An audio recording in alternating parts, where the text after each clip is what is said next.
That was poor 88-year-old Jane Goodall. I could probably run around the stage as fast as any of you, and, unless you're in the Olympic team. Anyway, thank you, Alex, for your lovely introduction, and fabulous to see all of you. There's quite a few of my friends out there. And I dare not mention names because there's so many of you, and if I mention some and not others, people will be upset. Why didn't you mention me? So all of you, you know who you are. Thank you. And everybody who's here today, who's come, thank you for coming. And this is I couldn't really hear what Alex was saying, but it's my second lecture to a big audience for nearly 3 years. And that's right here in Calgary.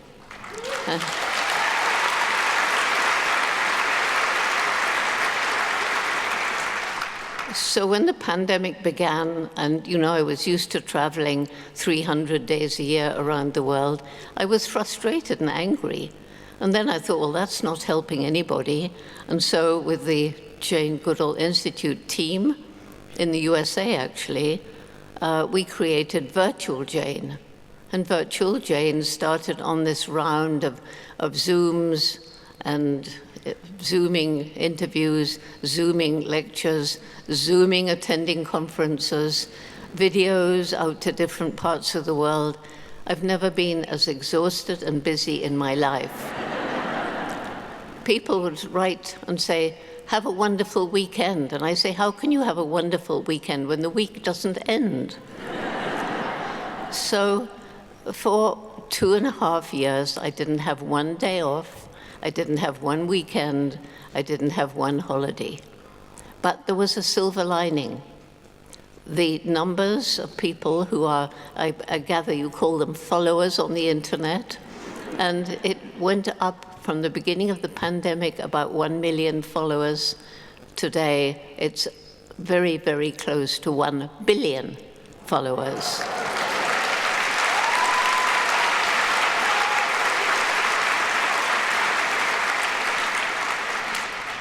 And this may sound a little bit, self-aggrandizing, but the message that I have today is about hope. And I'm going to come back to that in this talk tonight. But if we lose hope, we become apathetic. If we all become apathetic, we're doomed. So giving this message of hope, I'm really happy that I've got all these extra followers, and I know that it's working because they write and tell me so. Let me go back to the beginning just for a minute, and we're going to be going back to that when Alex comes back on stage and there's a slideshow. So all I want to emphasize about my beginning is that I was very, very lucky. I was born into a family with an amazing mother. I didn't know much about my father. He was off as soon as World War II began. He joined up into the army. But my mother was amazing because, I was born loving animals. And this meant that I did things like bringing earthworms with all their earth into my bed. And this amazing mother of mine, instead of saying, ugh, throw those dirty things out, she just said to me later, Jane, I think you were so intently watching them that you were wondering, how do they walk without legs? Anyway, gently she said, we need to put them back in the garden. They need the earth or they may die. That's the kind of mother she was. And when I was growing up, there was no TV. It hadn't been invented. Some of you won't imagine a world without TV, will you? Some of you born even later won't imagine a world without the internet. There was none of that. So my world was comprised of books and nature. And I spent hours and hours out in the natural world, and I was watching the worms and the spiders. I was watching the birds and the squirrels. And for me, being out in nature was absolutely the most amazing experience. And I became more and more fascinated. And then there were the books. So I wanted to learn more about these animals and little creatures that so fascinated me in nature. There wasn't that much back then written about natural history. It was rather old-fashioned, but nevertheless, I read every book I could find about it. And my mother helped. She found books for me. We couldn't afford to buy them. They came from the library. But in those days, during World War II, when everything was rationed and people learned to live in a way that actually is environmentally friendly. I wish we could all live like that today. We were forced to live like that because of the scarcity of food and other things. And so my mother, who encouraged us to really live each day. And so I was, I think, 10 years old. We used to get, me and my sister, just a few pennies of pocket money each week, all that my mother could afford. And I used to spend hours in a little second-hand bookshop. And one day I found this little book, and I just had saved up enough money to buy it. It was called Tarzan of the Apes. I took it home with me. I took it up my favorite tree in the garden, which is still there, by the way, and I read it from cover to cover. Well, of course, I fell passionately in love with this glorious lord of the jungle. And what did Tarzan do? He married the wrong Jane.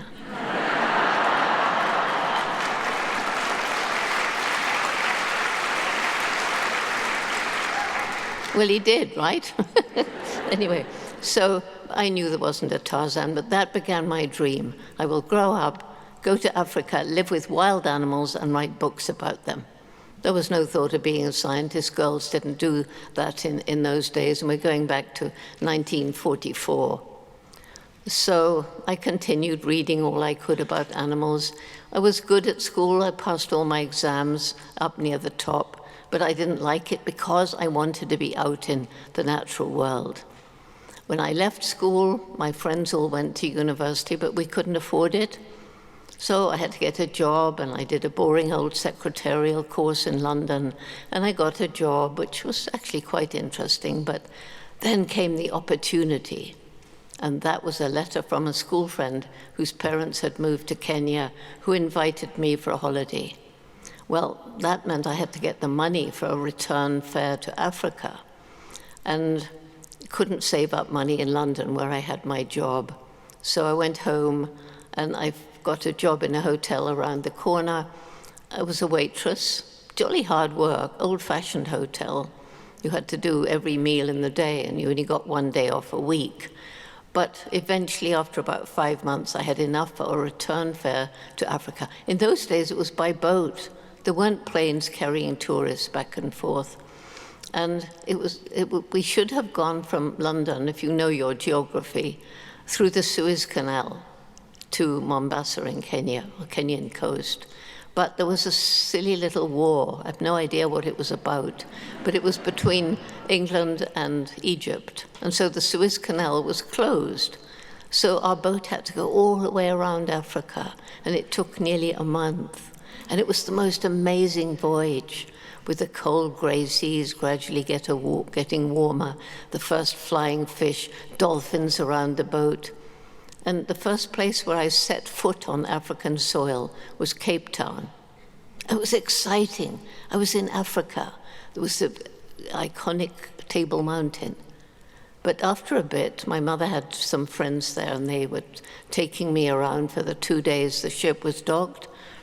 And I said to them, what is this writing on the backs of all these seats and on the doors into the hotels and the restaurants? Sexe blanc in Afrikaans. White people only. I wasn't brought up like that. My grandfather was a congregational minister. We didn't judge people by the color of their skin or their language or their nationality or their religion. And I couldn't wait to leave South Africa. Getting to Kenya was much better because Kenya was very, very close to independence from British colonial rule. And I stayed with my friend. It was a wonderful time. I met various friends. We've got the son of one of them, Martin, here tonight. And somebody said to me, Jane, if you're interested in animals, you should meet Louis Leakey. He was curator of Natural History Museum, famous paleontologist, anthropologist. And I went to see him at the museum. He took me all around. I think he was really impressed, this young girl. I mean, it was only 23, which in those days was about a modern 17-year-old. We were very, there were no people, young people, back and forth to other countries in those days. How my mother let me go alone on this ship, I don't know, but she did. And so I think Louis was impressed by how much I knew about animals. He took me all around the museum. And 2 days before I went there, his secretary had suddenly left. He needed a secretary. That boring old secretarial course took me right into a world where I was surrounded by people who could answer all my questions about the mammals and the birds and the reptiles and the insects and the plants and all the rest of it. And so I had this amazing time for about a year working for Louis Leakey. And he used to go once a year to look for fossils in a place that's now very famous, Olduvai Gorge on the Serengeti Plains. But in those days, nobody knew about it at all. Nobody thought there were remains of humans there except Leakey and his wife. And so he used to go once a year looking, searching, lots of fossils of other animals, but no human. And he used to take one other young girl from the museum, and he said that I could go. So there we were, 2 young girls, Louis and Mary, and a few Kenyans.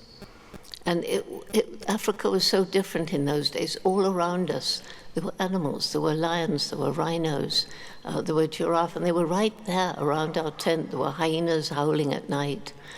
And Gillian and I were allowed to walk out on our own on the plains after our hard day's work, digging for fossils under the hot sun. And on one occasion, we came very close to a rhino. The rhino was no further away than the level of the balcony there. And luckily the wind was blowing from him to us, and after trotting back and forth a while with his tail in the air, he went off away from us. And then one evening it was a lion. He was about 2 years old, I guess, mane beginning to grow on his shoulders, full size. I think he was curious. Who were these 2 young white girls? And he followed us for at least the width of this platform. And anyway, I said we should climb up out of the Olduvai Gorge, the gorge, up onto the plains.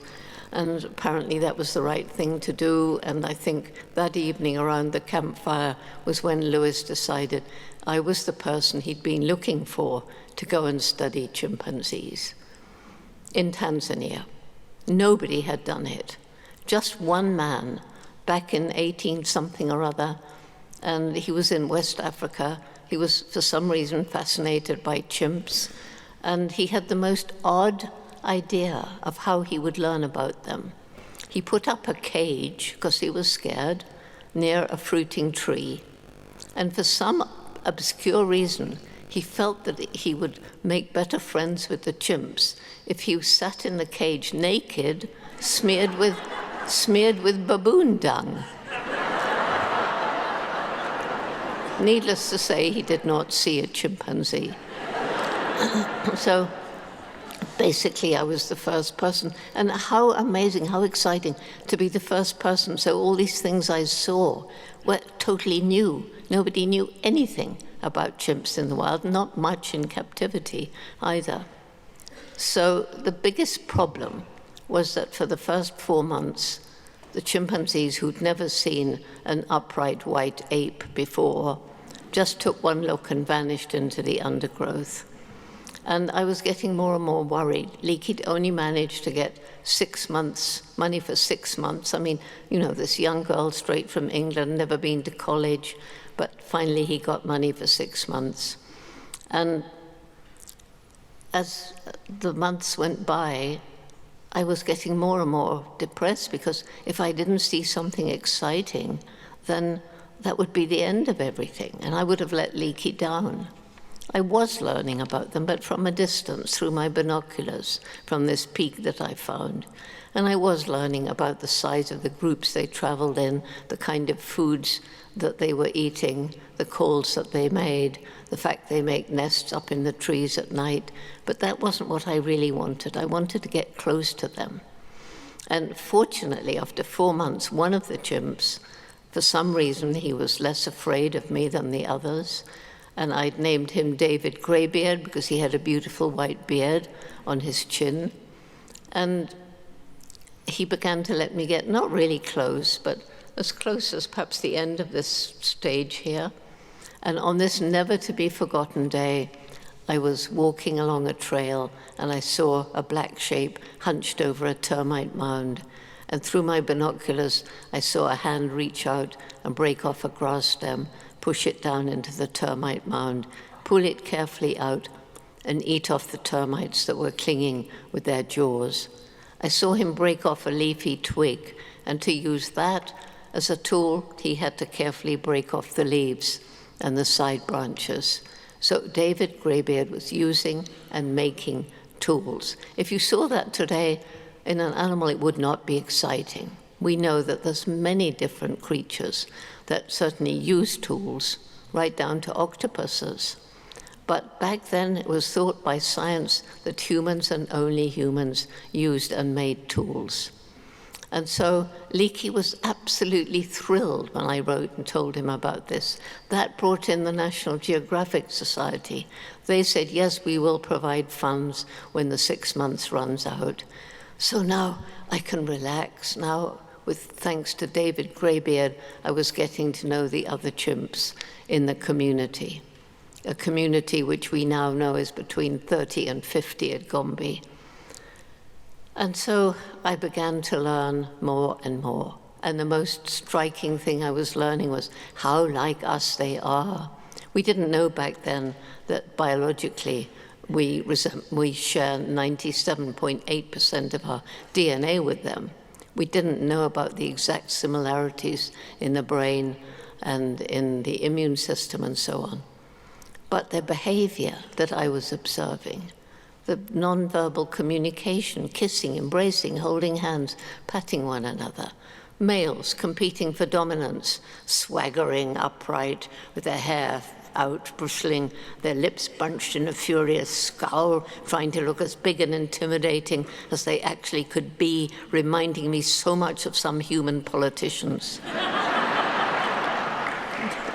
Yes, well, they really do. But anyway, then I was absolutely fascinated in maternal behavior, watching the way mothers interact with their infants, the way they seem to understand that if a small infant hasn't learned how to behave, rather than punish, you distract. So an infant's trying to grab a termiting tool from his mother who's patiently termiting. She doesn't reprimand him.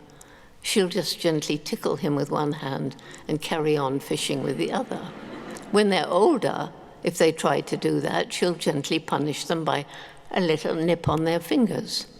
And that's something that human mothers can learn too.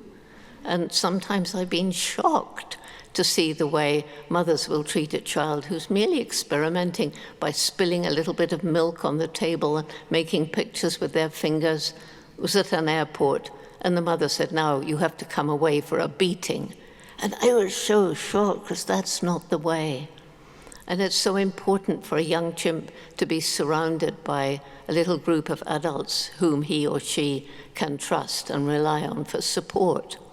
I had a supportive mother. It's very important for chimps and for us.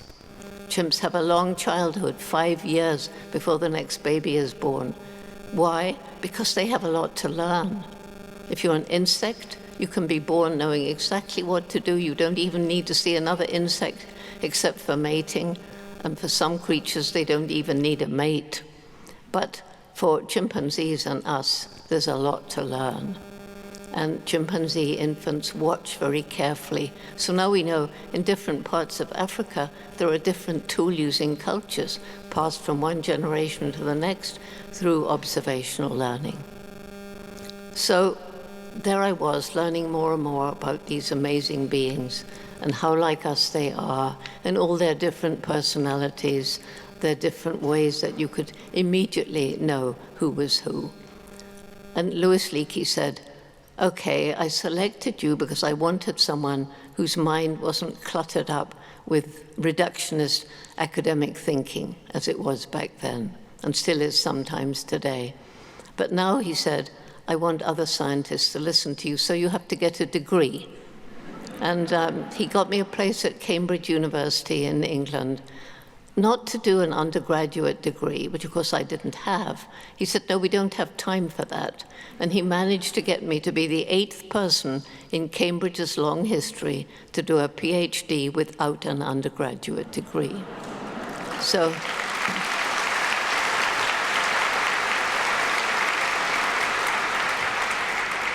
but what absolutely shocked me when I got there, a bit nervous, you can imagine, to be told I'd done everything wrong. The chimps shouldn't have had names, they should have had numbers. That's scientific. You can't talk about them having personalities, minds capable of problem solving, or emotions. Those characteristics are unique to us. You cannot have empathy with your subject. A good scientist is coldly objective. Fortunately, when I was a child, I had a wonderful teacher, and that teacher was my dog, Rusty. He taught me that in this respect, these learned professors were absolutely wrong, and anybody who's had an animal of any sort and had close relationship with him or her will know that this is right. We are not the only sentient, sapient beings.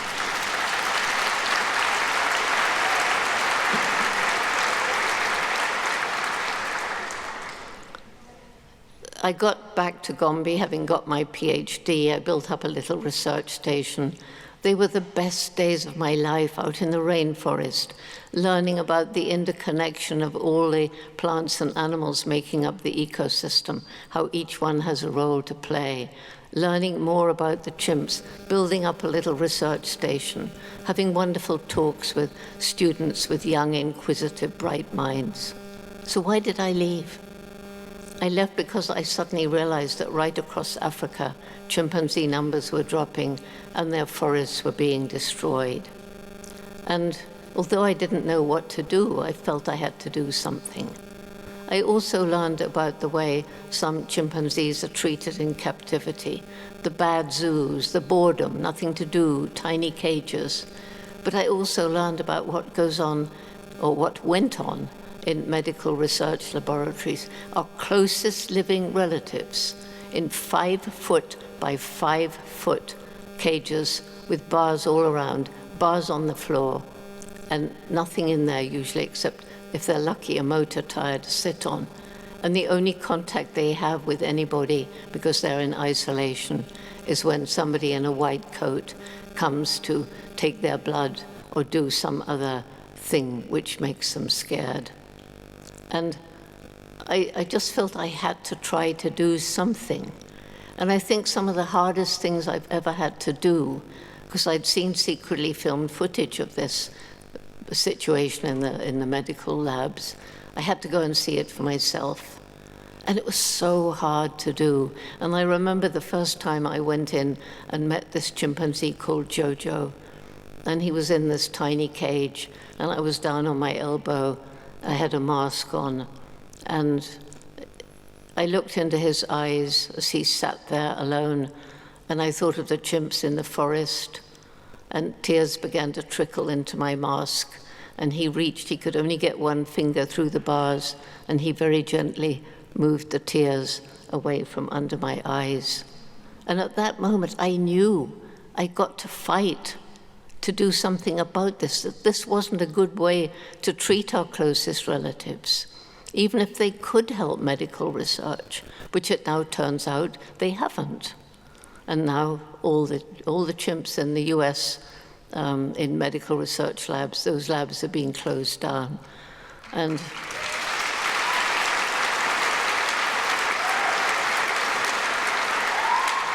it took a long time and a lot of groups working on it, but finally the National Institute of Health said, okay, we sent around a team of scientists looking at every single protocol, and we find that after the team was asked 2 questions: is what they're doing beneficial to human health? 2, is it potentially beneficial to human health?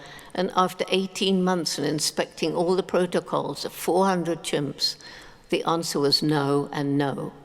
That's why the chimpanzees were released. Of course, I was fighting on ethical grounds. But we've still got so far to go.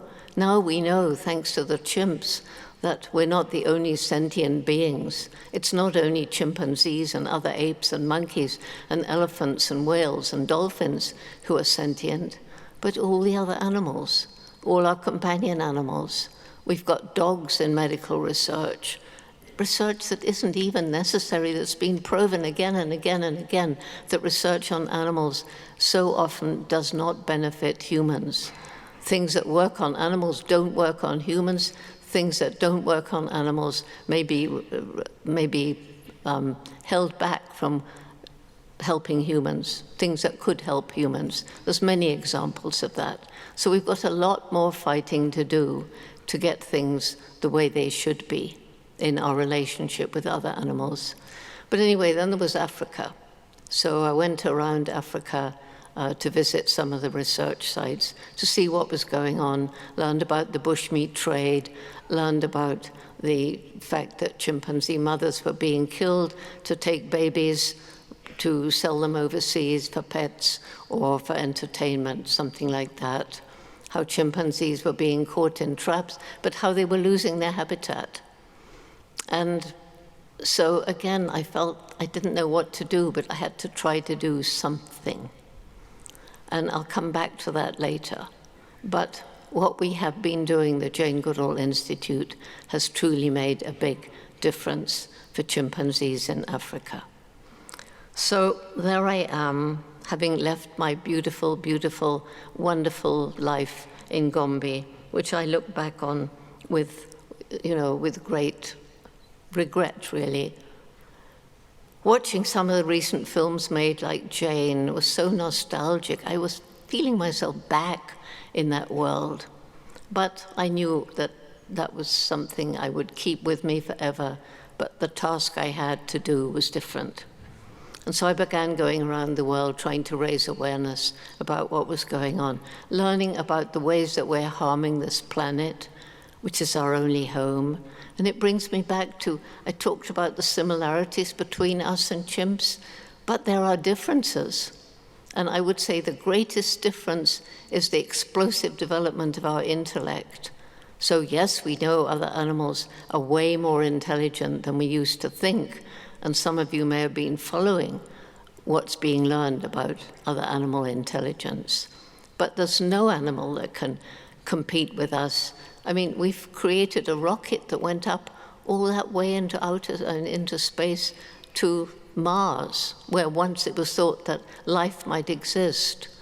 And from that rocket crept a little robot that was taking photographs and sending them back to scientists on Earth. We don't want to go and live on Mars. We've seen those photographs.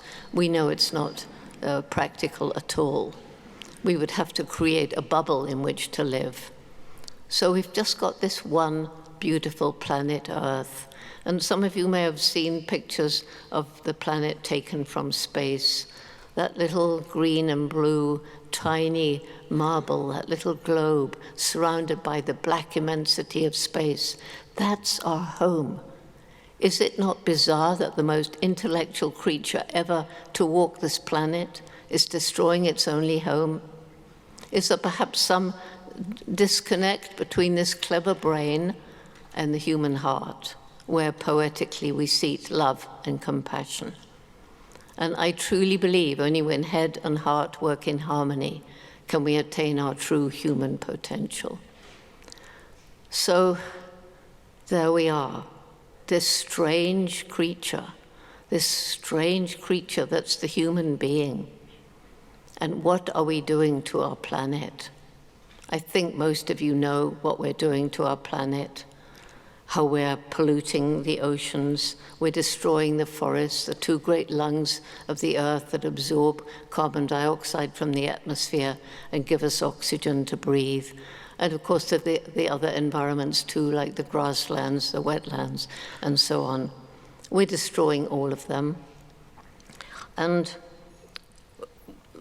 agriculture, industrial agriculture, is playing a terrible part. We know that burning fossil fuel is creating a great deal of the greenhouse gases that are trapping the heat of the sun, and thus, like a blanket around the globe, and causing climate change, causing the globe to slowly warm up.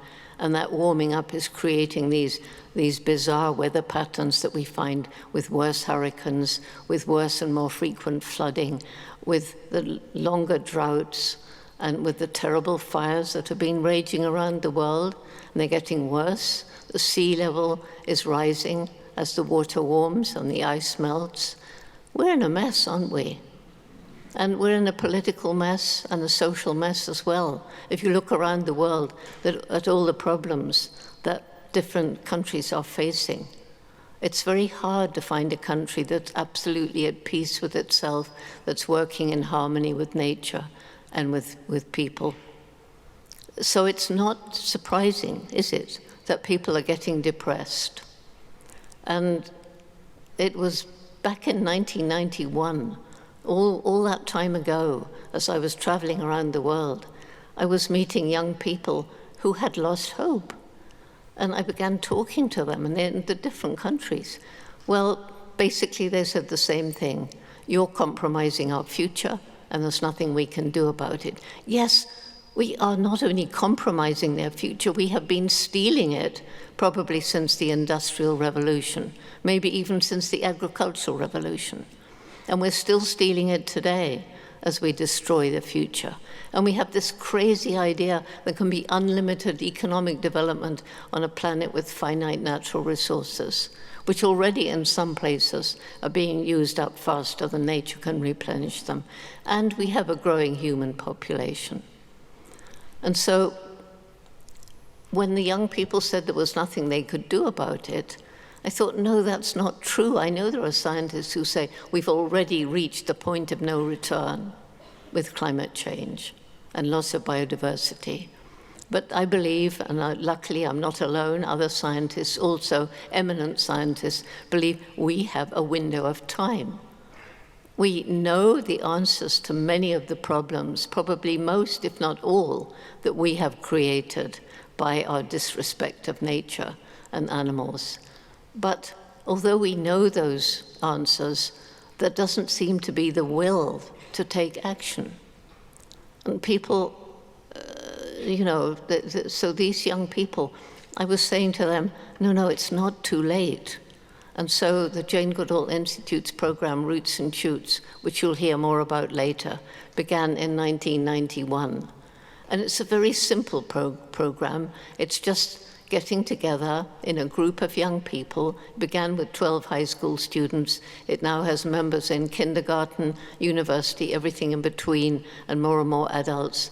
The main message, every single one of us makes some impact on the planet every single day, and we can choose what sort of impact we make. And each group is able to choose 3 projects to make the world better. 1 to help people, 1 to help animals, 1 to help the environment. And then, having discussed what they can do, they roll up their sleeves and take action. It's all about action. And what the young people are doing, as you'll hear more later, is one of my greatest reasons for hope. But these young people can't do it alone. It makes me really angry when I hear people say, well, it's the responsibility of the next generation. It's our responsibility. We've created the mess. I know there's young people out in the audience tonight. We want to help you. We are standing with you. We want to help ensure a future for you. Because we should, we must, and many of us indeed will.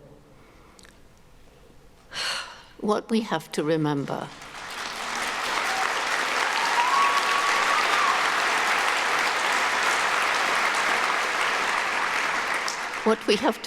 is that we are part of the natural world.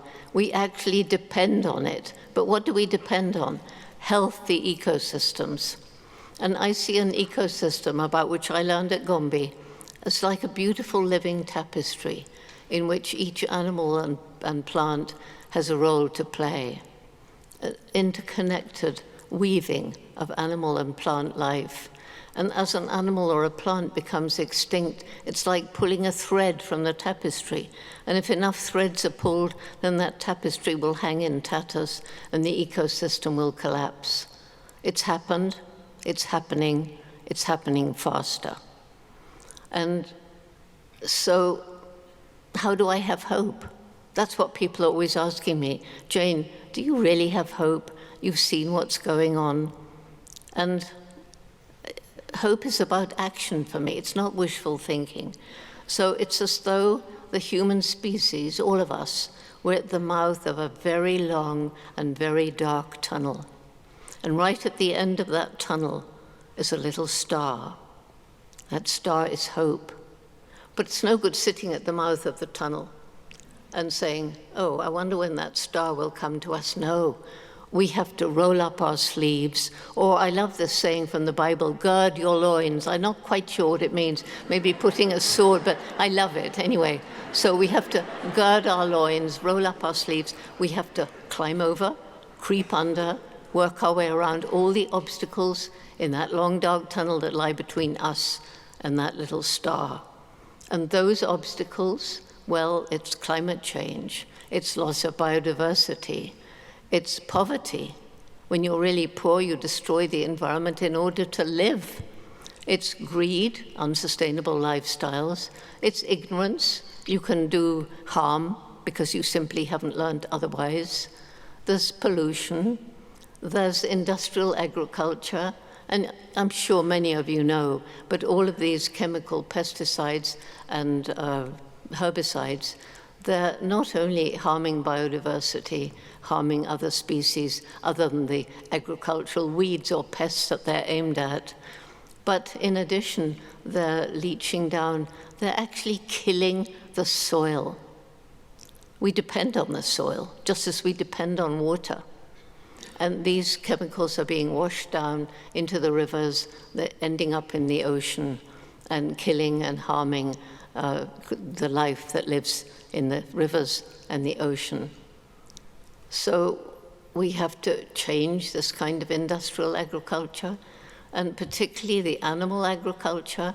And you know, it's not only the unbelievable cruelty of the factory farms where billions of animals are crammed into these tiny spaces. And remember, each one of them is an individual. Each one of them is a personality with emotions like sadness, emotions like fear and terror, feeling pain, feeling bewilderment. See the secretly filmed videos, and you see what I mean. And not only the cruelty and the ethics of it, but they all have to be fed. So huge areas of land are cleared to grow the grain to feed them. More grain is grown today to feed animals than starving people. And masses of machinery is used, masses of fossil fuel adds to the greenhouse gases, and a lot of water is used to change vegetable to animal protein. And all of these animals in their digestion are producing methane gas, and that's a very virulent greenhouse gas. So these obstacles we have to come, as I've said, as we go along this tunnel, trying to get to the star, we meet people along the way, we reach out to them, and there are people studying every single one of these problems and how to get around it. But so often they're working in silos. and they don't seem to see the big picture, and that by solving one problem, fantastic, we've solved this problem, but they may be creating another problem in another area because they're not looking at the whole picture. So we have to collaborate. We have to work together to heal the harm that we've done. But we've still got time to get to the end of the tunnel if we get together, if we collaborate, and if we keep up the hope and the determination. Because, as I said at the beginning, without hope we fall into apathy, and then we're doomed. So my 4 reasons to hope that I'll end with is, first I've talked about the young people. It's unbelievable that we're in 65 countries now, and we've got hundreds of thousands of people who've been through the program, and they hang on to their values, and now many of them are in decision-making positions. And I think one of the main values that they take with them into adult life is respect. Respect for each other, respect for animals, respect for the environment. So my second reason for hope is the human brain, because although we have used it so badly, we're beginning now to use it to heal the harm that we've inflicted. And not only the scientists with wonderful scientific innovations working with solar, wind, and tides to reduce the use of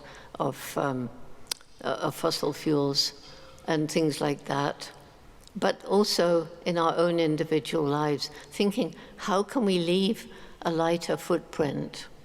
And that means every day you can make choices that are ethical. What do you buy? Where did it come from? Did it come from too far away? Could you buy it locally? Is it cheap because of unfair wages paid in other countries? Did it harm animals in its production? If so, don't buy it. That leads to consumer pressure, which is changing the way business works, as well as children changing the minds and the attitudes of their parents and grandparents, which I'm hearing about all the time, every day. So the human brain has a great role to play in getting us out of the mess that we have created.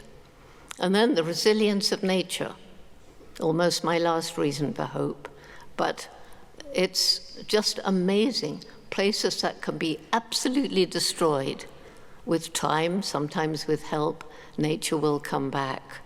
And I will be going soon to Sudbury, and I don't know if any of you know the story of Sudbury, but you can look it up. It's one of the biggest areas that was totally devastated. I think it was copper mining, tin mining, something like that. And now it's one of the most lush, beautiful, amazing places. The same things happened with the lowest plateau in China. And then my own beloved Gombi. When I began, the Gombi National Park, which is very small, was part of the great equatorial forest belt stretching across to the west coast. By the late 1980s, it was a tiny island of forest surrounded by bare hills, more people living there than the land could support, too poor to buy food elsewhere, cutting down the trees, as I've said, because they had to survive to get more land to grow food, or to get money from charcoal or timber. And people in urban areas, of course, do the same sort of thing. They buy the cheapest food. They can't afford to make ethical decisions as we can. But anyway, it was when I flew over Gombi and saw what had happened that it hit me. If we don't help these people find ways of making a living without destroying the environment, then we can't save chimps, forests, or anything else. And so in 1994, the Jane Goodall Institute began our method of community-led conservation, going into the villages around Gombi, sitting down, listening to the people, asking them what they thought we could do, working with them to try and implement some of the things that would give them a better life. It's been amazingly successful. And it's now in 104 villages throughout Chimp Range in Tanzania. It's lifting people from poverty. And as they realize that saving the environment isn't just about wildlife, as most conservationists were insisting, it was also their own future, that people and animals must get together and live in harmony, just like the indigenous people did, and some still do. I'm thinking right now of wolves that people used to live in harmony with, that are now being persecuted, hunted in cruel ways in Canada and the United States and Europe. And I just happen to love dogs, so I love wolves too. So, where am I? Yes. So anyway, Gombi is now a model, and we've got the same Tukari program in 6 other African countries. And then my last reason for hope is the Indomitable Spirit. And there are examples all around us. You can take icons like Nelson Mandela, Martin Luther King, and so on. You find people who are, they arrive in a country as refugees, they don't know the language, they don't know anybody, they have nothing, but they manage to build up a life for themselves, and they'll still smile at you when you bother to talk to them.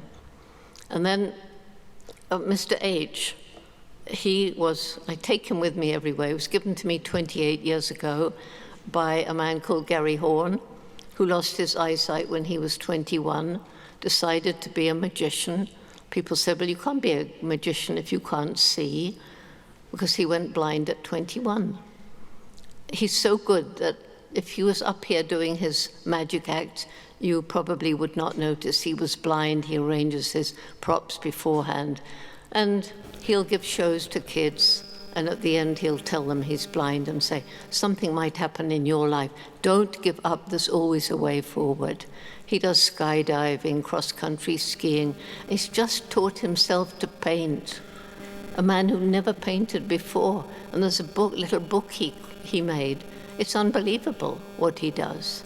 And then just yesterday, I was with one of my most inspiring people right here in Calgary. Unfortunately, he's not here tonight. He's on one of his trips. But some of you must know or have seen some of his speeches on television. Chris Koch, born without arms and legs, goes around the world on a skateboard. There's nothing he can't do. And I wish he was here so that we could all honor him.